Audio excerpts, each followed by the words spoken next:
Yeah. So what happened on the last climb? Oh, on the last climb, so you announced that the last climb was it would take about an hour and 15 minutes. Yeah, it was So, about 11 more miles. So I oh figured, God. okay, 8 to 9 miles average speed. So about Yeah. an hour And you're 10. just so nonchalantly like, it'll be about an hour and 15 minutes climb. And I'm like, okay, no problem, George. So it's so dry up here at Yeah. elevation. Yeah. And I'm a mouth breather naturally. Although, as you noticed, I did very well today. I know. I think Like I said, I kept looking back and seeing that my mouth you, was closed. yes, And yes. I think it's just because we weren't like going all hammer fest. It wasn't a full on, like, I mean, my intensity level, I think, was low enough that I Yeah. could breathe Well, a I mean, lot. the goal And a was, lot of it was descending.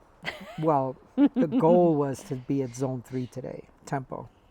Oh, okay. Well, good to know Yeah. after the ride. But I was probably there. So anyway, yeah. So the final climb, George is like, oh, there's an hour and 15 minutes of climb left. So I'm like, okay, just bracing myself.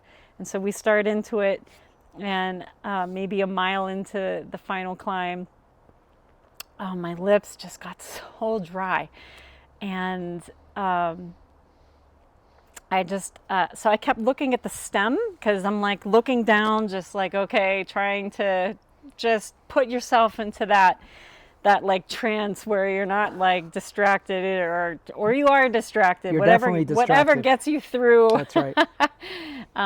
the pain and the suffering that is to come. So I'm looking at my stem and my lips are so dry, and I'm like, God, I need to figure out a way to put a tube of chapstick right there.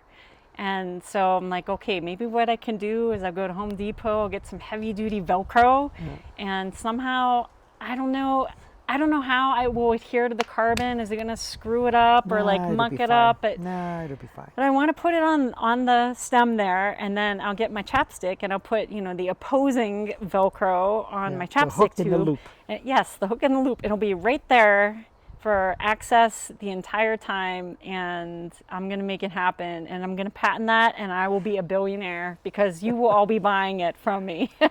So, yeah, so some people use a top tube bag for those little knickknacks, and I don't know. I don't like top tube bags. I mean, I've used them when I'm doing my ultras, but for a 4 hour ride, I'm like, why do I need a top tube bag? I got 3 pockets in the back of my jersey, but yeah, like you said, it's more accessible on the stem. Yeah, I mean, sometimes you just don't. Well, you don't want to let go for too long, and Yeah, like George. I mean, you were. I joke that while you're riding, you could eat and serve yourself and eat a 5-course steak dinner. With both hands off the wheel, fork, knife, cutting, buttering the corn, all that stuff. But others of us are like, okay, take handoff bar now, okay, and back on. yeah, yeah. So It just comes with confidence in time. Yeah, I ride no handed a lot because I do a lot of stuff. And once you get used to it, it's not that scary. well, it was a cycling goal of mine last year to Yeah. learn to ride with no hands, and then I bumped it to this year, learn to ride with no hands, and it is, well, it's only July. I still have 6 months to Yeah. work on that. Yeah. So, Yeah. So this Airbnb is kind of cool. So there's another. Oh yeah. your turn. Yeah. So there's another video that is gonna drop. Um, hopefully, So I'm at an Airbnb, so it's going to depend on how good the Wi-Fi is here, whether I can upload these videos. But 2 doors down from the Airbnb that we're in, there was this guy with these really old Bianchis and some other bikes with really old campy. And when I say old, I'm saying like in the 1950s type of stuff. And then he's also got a bike that his grandfather used to ride. It's not the same one, but I should say it's not the exact bike, but it's the same model that it took him like 25 years to find again. So yeah, that video is going to drop too. So there's a tip of the day, cycling tip of the day, and then this gentleman who just, and what happened was the power went out at the Airbnb, and I'm thinking, oh, is this like something we did? Because we're running the AC.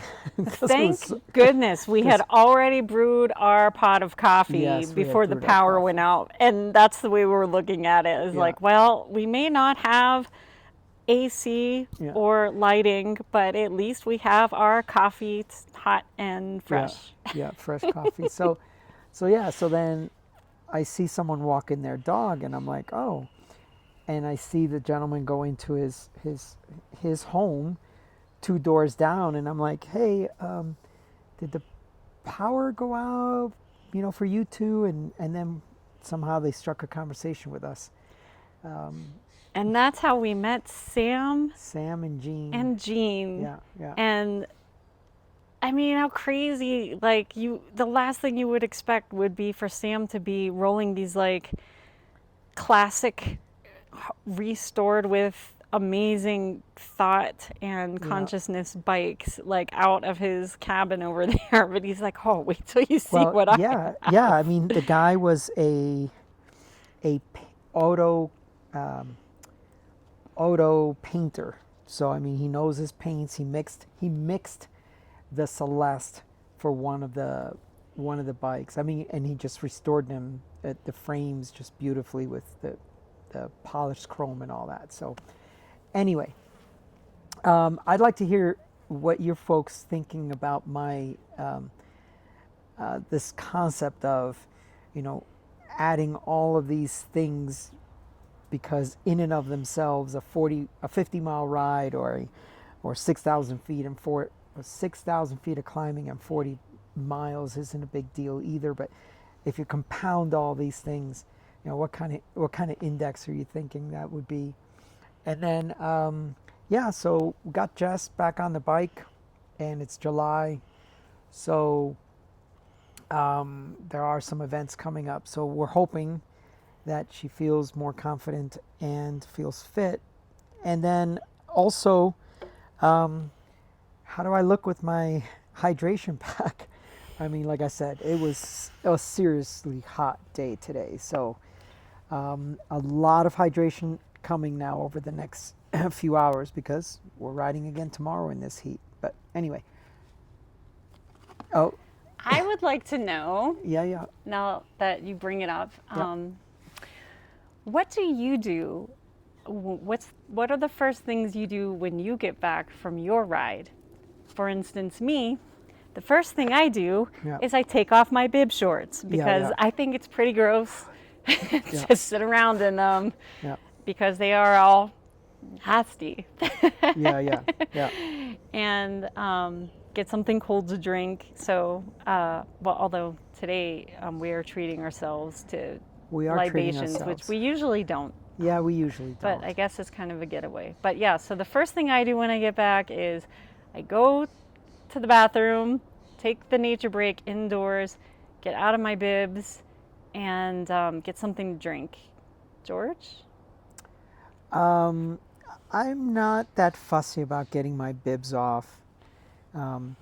In fact, there are times when I've ridden from the shop in the morning and I come back after, a 6-hour ride and, a work day, and I don't have street clothes with me. I may have forgotten to pack them. So sometimes I stay in my bibs hours afterwards until I can take a break and go home. Maybe it's a little different for the gentlemen, but for the ladies, it's, yeah. Yeah. But yeah, I've always focused on within the first 30 minutes to get some food in me. Right. Yeah. So yes, and there's your banana peel right there. Yeah. Yeah. I don't usually eat bananas on the bike. I just find that they're just too fragile. I mean, to put a banana in your pocket, they get all squishy and bruised. They get all squishy. But you know who likes bananas? Yeah. Our friend Mimo. Our friend Memo, yeah. The other thing is, I mean, they have very little caloric density to them. I mean, it's like 70 calories in a banana. It just doesn't do enough.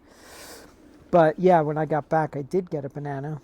I think we're still within our 30 minutes. So now we've got a big old pot of American goulash sitting in the fridge. So Thanks to me. thanks to you making it. And so it travels well because it just, I mean, it just. Maybe we should link to the recipe. Yeah, yeah. It's so, awesome. Yeah, so we'll get something to eat. And yeah, I'm pretty knackered as you could tell. Okay, anyway, that's all for today. Please like and subscribe, and we'll see you up the road.